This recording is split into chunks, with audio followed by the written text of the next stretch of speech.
ساتھ لاحق ہو. جیسے عربی میں کہتے ہیں مشیون، مختلف افراد کے ساتھ لاحق ہو. جیسے عربی میں کہتے ہیں، جیسے مشیون کا مصدر ہے نا، مشیون، مصدر کے کتنے اوزان ہیں؟ ثلاثی مجرد کے مصدر کے کتنے اوزان ہیں؟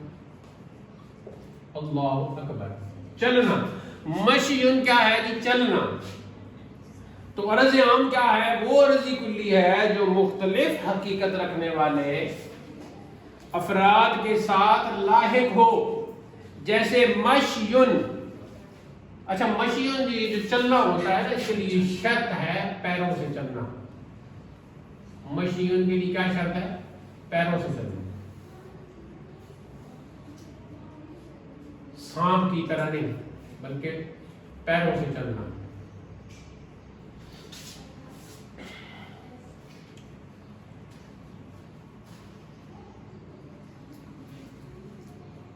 اب انسان، بیل، بکری، ہر جاندار میں عرض عام پایا جاتا ہے کہ وہ پیروں سے چلتے ہیں،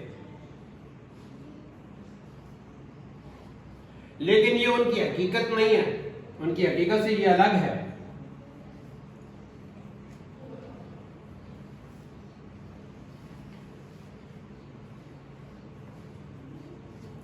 انسان کی حقیقت کیا ہے؟ حیوان ناطق. اور بیل بکری کی حقیقت اور ہے، لیکن چل سب رہے ہیں. تو عرض عام مختلف افراد، مختلف حقیقت کے حامل افراد میں کو لائق ہوتا ہے. جیسے چلنا. اب عرض عام کی بھی دو قسمیں ہیں، صاف نظر آ رہا ہے. عرض لازم اور عرض مفارق. مفارق اس میں فاعل کا صیغہ، فرق کرنے والا، جدا کرنے والا. تو دیکھیے عرض لازم ظاہر ہے عرضی کلی ہوئی. تو عرض لازم وہ عرضی کلی ہے جو اپنے افراد، اس کے افراد کو کیا کہیں گے؟ یعنی جس پہ عرض ہوگا تو اس کو معروض کہتے ہیں. تو جو اپنے معروض پر، یعنی اپنے افراد پر، جو اپنے معروض یعنی اپنے افراد سے جدا اور الگ کبھی نہ ہو. یعنی جو اپنے افراد سے کبھی الگ نہ ہو. اس لیے لازم کا لفظ آ گیا. عرض لازم کیا ہے؟ وہ عرضی کلی ہے جو اپنے افراد سے کبھی جدا نہ ہو، کبھی الگ نہ ہو. جیسے آگ کے لیے حرارت. جیسے آگ کے لیے حرارت. تو آگ کو جو عرض ہے نا وہ ہے حرارت. تو آگ جب بھی جل رہی ہوگی حرارت ہوگی. حرارت ایک ایسا عرض ہے جو آگ کے لیے عرض لازم ہے. تو جب لازم ہے تو کبھی بھی جدا نہیں ہو سکتی. یوں نہیں کہہ سکتے کہ آگ ہے اور وہ گرم نہیں ہے، یوں ہم نہیں کہہ سکتے. وہ الگ بات ہے، آگ تھی مگر گرم نہیں تھی. وہ ابراہیم علیہ السلام کو جیسا وہ بات ہی الگ ہے، وہ معجزہ ہے، وہ اور چیز ہے. وہاں آگ کی حقیقت ہی تبدیل کر دی گئی تھی، تو وہ الگ بات ہے. وگرنہ حرارت کا ہونا یہ آگ کے لیے عرض لازم ہے. لہذا جہاں آگ ہوگی وہاں حرارت ہوگی. یہ ہو ہی نہیں سکتا کہ آگ ہو اور آپ کہیں کہ برف کا اور ٹھنڈک کا احساس ہے. بالکل نہیں ہو. آگے ہے یہ عرض مفارق. وہ عرض کلی ہے جو، یہ تو ہمیں پتہ چل گیا کہ مفارق یعنی جدا ہو. لازم نہیں ہے، جدا تو ہوگی، لیکن کب، کتنی جدا ہوگی، کس قدر جدا ہوگی؟ تو لکھیں وہ عرض کلی ہے جو اپنے معروض یعنی اپنے افراد سے کبھی کبھی جدا ہو. مفارق کا معنی یہ نہیں ہے کہ بالکل ہی جدا ہو. اگر بالکل جدا ہو تو عرض رہے گی نہیں، عرض کہیں اس کو. تو عرض مفارق وہ عرضی کلی ہے جو اپنے معروض یعنی اپنے افراد سے کبھی کبھی جدا ہو، جیسے بخار.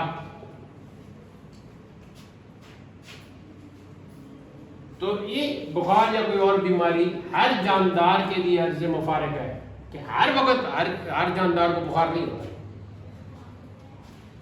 ہر وقت ہر جاندار کو بخار نہیں ہوتا.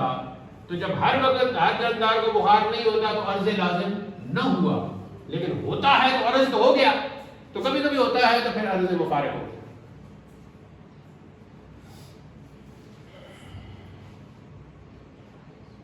اب نقشہ کیسے بنے گا جی؟ پہلے ہم نے اگر نہیں بنایا تو اب بنا لیتے ہیں.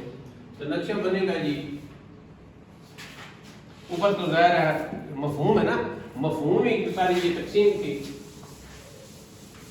کہ مفہوم کلی ہوتا ہے، مفہوم عرضی ہوتا ہے. تو اوپر لکھیں گے جی مفہوم.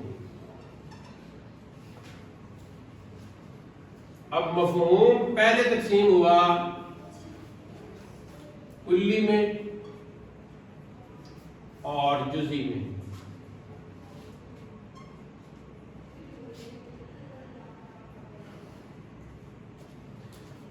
کلی میں جب آیا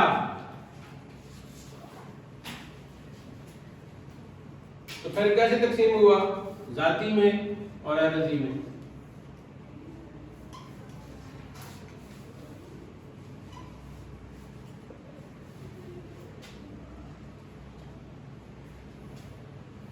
جب ذاتی میں آیا تو کیسے تقسیم ہوا؟ جنس،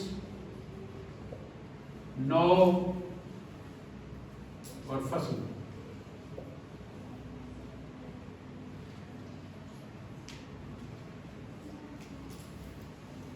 اور جب عرضی میں آیا تو کیسے تقسیم ہوا؟ خاصہ اور عرض عام. یہ کیا بارش شروع ہوگی؟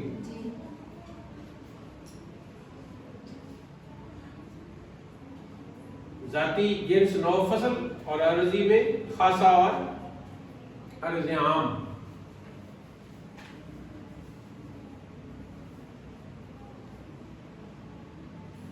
پھر جنس میں کیا تھا؟ قریب و بعید، یہ دو میں ہو گیا. نوع میں کیا تھا؟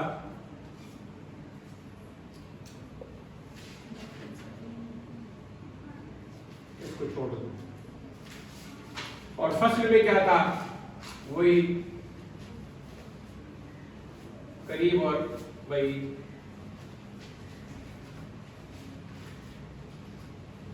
خاصہ میں کیا تھا؟ شاملہ اور غیر شامل.